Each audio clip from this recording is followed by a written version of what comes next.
ताजा निष्पक्ष खबरों के लिए कहीं नहीं है आपको जाना।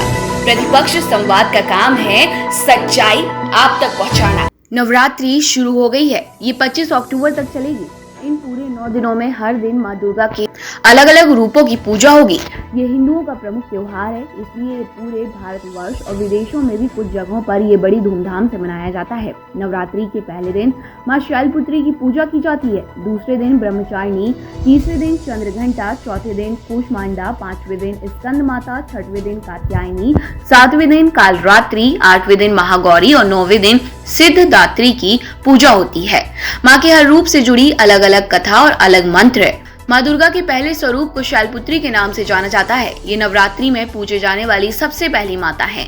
इनके नाम को लेकर मान्यता है कि शैल का अर्थ होता है पर्वत। पर्वतों के राजा हिमालय के घर में पुत्री के रूप में इन्होंने जन्म लिया था, इसलिए इन्हें शैलपुत्री कहा जाता है।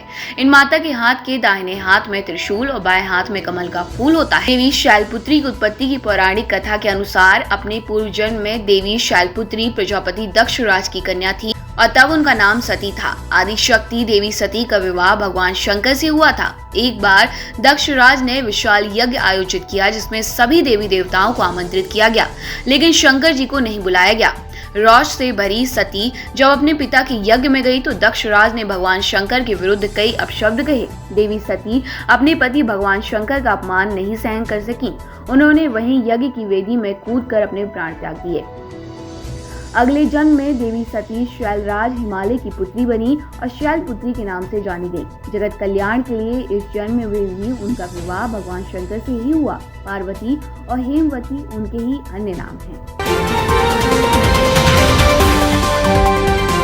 अनलॉक 5 के बाद रेल मंत्रालय ने धीरे धीरे सभी ट्रेनों के संचालन की तैयारी तेज कर दी है, जिसके तहत रेलवे ने दिल्ली से चलकर काठगोदाम तक जाने वाली शताब्दी एक्सप्रेस ट्रेन को 20 तारीख से ट्रेन के रूप में चलाने का निर्णय लिया है।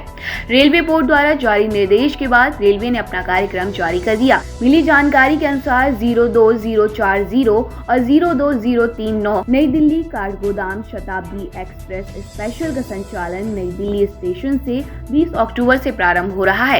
उपरोक्त ट्रेन नई दिल्ली से सुबह 6:20 पर चलकर 7:02 पर गाजियाबाद, 8:57 पर मुरादाबाद और 9:26 पर रामपुर होते हुए 10:05 पर रुद्रपुर सिटी से चलकर 10:43 पर लालकुआ पहुंचेगी और उपरोक्त ट्रेन लालकुआ से रवाना होकर 11:08 पर हल्द्वानी और 11:40 पर काठगोदाम रेलवे स्टेशन पर पहुंचेगी।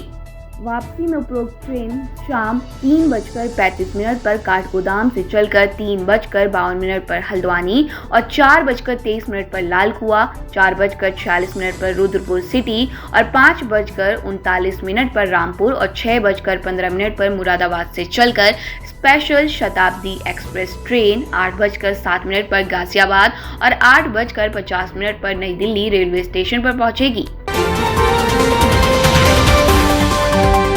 कोविड-19 संक्रमण एवं बचाव को लेकर अनलॉक 5 के दिशा निर्देशों का अनुपालन सुनिश्चित कराए जाने के निर्देश जिलाधिकारी श्री सविन बंसल ने जिला प्रशासन, चिकित्सा, पुलिस और अन्य समस्त विभागीय अधिकारियों को दिए हैं। उन्होंने कहा है कि अनलॉक 5 के अंतर्गत अब लगभग सभी स्थलों पर गतिविधियां तेजी से शुरू हो गयी। ऐसे में अब और अधिक सतर्कता और सावधानी बरतनी आवश्यक है। उन्होंने कहा कि माननीय मुख्यमंत्री जी के उद्घोष जब तक दवाई नहीं तब तक ढिलाई नहीं के तहत जनमानस में जागरूकता की अलग जगाने हेतु फेस कवर, मास्क, 2 गज की सामाजिक दूरी, सैनिटाइजेशन, बार-बार साबुन से हाथ धोने, स्वच्छता एवं लक्षण महसूस होने पर चिकित्सकीय परामर्श लिए जाने की अपील की है।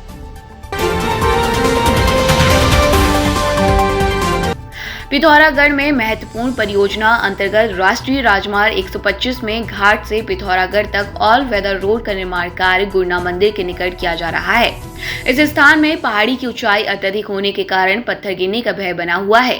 सुरक्षा की दृष्टि से कार्यदायी संस्था राष्ट्रीय राजमार्ग के अधिशासी अभियंता ने उक्त मार्ग में यातायात को एक निश्चित अवधि हेतु बंद रखे जाने का अनुरोध पत्र जिलाधिकारी पिथौरागढ़ को प्रस्तुत कर दिया है, जिसके अनुसार सुरक्षा के मद्देनजर पिथौरागढ़ मोटर मार्ग के गुरना मंदिर के समीप पहाड़ कटिंग के मद्देनजर विगत दिनांक 10 अक्टूबर से दिनांक 16 अक्टूबर 2020 तक पिथौरागढ़ घाट मोटर मार्ग में प्रातः 8:30 बजे से अपराह्न 2:30 बजे तक यातायात आवागमन पूर्ण रूप से प्रतिबंधित बंद रखे जाने का आदेश जारी किया गया है।